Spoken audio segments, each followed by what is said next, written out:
दोस्तों, मैं बड़े भैया समस्त विद्या मंदिर परिवार की तरफ से सभी प्रियजनों को जय श्री राम। आज हमारे लिए बहुत हर्ष का दिन है क्योंकि हमारे रामलला 500 वर्ष के वनवास के बाद अपने घर में आज विराजमान हुए हैं। मित्रों, आज का दिवस समूचे भारतवर्ष के लिए गौरव की बात नहीं है, बल्कि पूरे विश्व के लिए सम्मानजनक बात है। तो आइए हम सब मिलके मर्यादा पुरुषोत्तम राम के संघर्ष में जीवन से कुछ प्रेरणा लें। आइए हम भगवान श्री राम के जीवन के दो पहलुओं पे बात करते हैं। एक पहलू है जो हमारी एक समाज के लिए बहुत आदर्श है। देखिए, एक आदर्श कैसे पुत्र हैं, आदर्श शिष्य हैं, आदर्श भ्राता हैं, आदर्श पति भी हैं और एक आदर्श राजा हैं। वो इतनी प्रेरणा देते हैं हमें कि किस तरीके से जब अपने बिल्कुल नौजवान थे तो कैसे गुरु वशिष्ठ के साथ रह के उन्होंने स्पिरिचुअल ट्रेनिंग ली। ये उनका दूसरा पहलू है। पहला पहलू में क्या है, उनका समाज के लिए, दूसरा पहलू क्या है, उनके स्वयं के लिए। तो ये बहुत रेयर सा देखा जाता है जो इतने बड़े महापुरुषों के अंदर। जब भगवान राम पिता के सम्मान के लिए वनवास जाते हैं तो वहां पे कितनी विपदाओं का उन्हें सामना करना पड़ता है। ठीक है, सबसे बड़ी चीज तो है उनकी प्रिय पत्नी माता सीता को ही रावण उठा के ले जाता है। उसके बावजूद भी कितना उनके अंदर धैर्य है। कभी भी उन्होंने जीवन से कंप्लेंट नहीं करी, हाय मेरे साथ ही ऐसा क्यों हो रहा है। जो आजकल के हम जो है लोग, एकदम से कुछ हमारे साथ हो जाए बुरा, हम कहते हैं यार ये ऐसा क्यों कर रहा है। उसके बाद उन्होंने कितना एक हमारे ह्यूमन लेवल पे आके एक पति के रोल के अंदर कितना प्रेम दिखाया सीता माता के प्रति कि एक सोचिए, एक पति स्त्री के वियोग में विलाप भी कर रहा है। ये उनका एक पहलू है। दूसरा, उनके अंदर एक सर्वस्व, जो एक विश्व का जो है एक भगवत्ता रूप दिखाया है। जो रावण को वध करते हैं, उसके जो 10 सिरों को नाभि में छेदन करके, जहां से वो स्रोत है सारा एनर्जी का, उसको ध्वंस करके पूरी विजय प्राप्त करते हैं।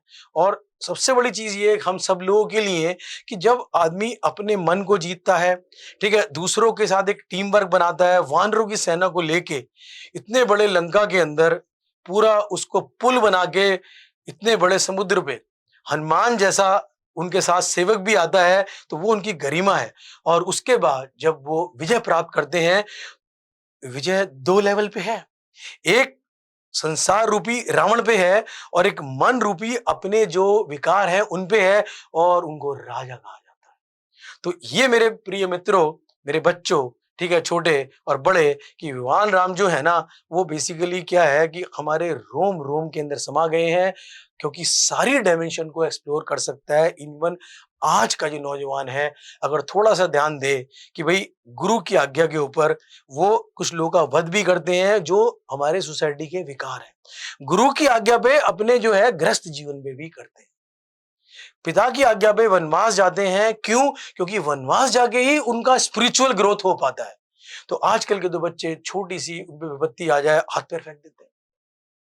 कहीं भी आप, चाहे आपने कोई सीरियल देखा है, चाहे आपने रामायण चरित्र पढ़ा है, हर जगह देखेंगे कि एक स्टेबिलिटी की पहचान, एक संतुलन की पहचान वो राम के अंदर आती है, जिसकी बहुत अधिक आवश्यकता है हमारे आज के नव युवक और नव युवतियों में, कि उनको आदर्श बनाएं, ठीक है, और उनसे जो एक balancing the act of life है ना, वो उनसे सीखें।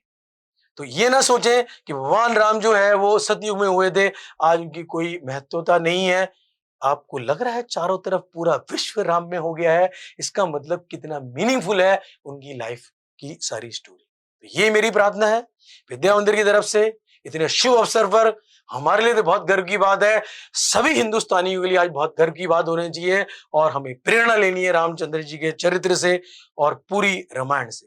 मैं एक रिक्वेस्ट और करूंगा, जो बच्चे जब भी अपने मिशन में कामयाब हो जाएं, थोड़ा समय निकालें, ना देखें ये ओटीटी प्लेटफॉर्म, एक बार योग वशिष्ठ की किताब देखें। कैसे गुरु योग वशिष्ठ योग सिखाते हैं रामचंद्र को, कैसे रामायण के अंदर किस तरीके से यंग सा आदमी तपस्वी बन के अपने छोटे भाई और यंग पत्नी को लेके किस तरह से संसार की माया रूपी जाल को तोड़ता हुआ आगे चलता है। धन्यवाद। जय श्री राम।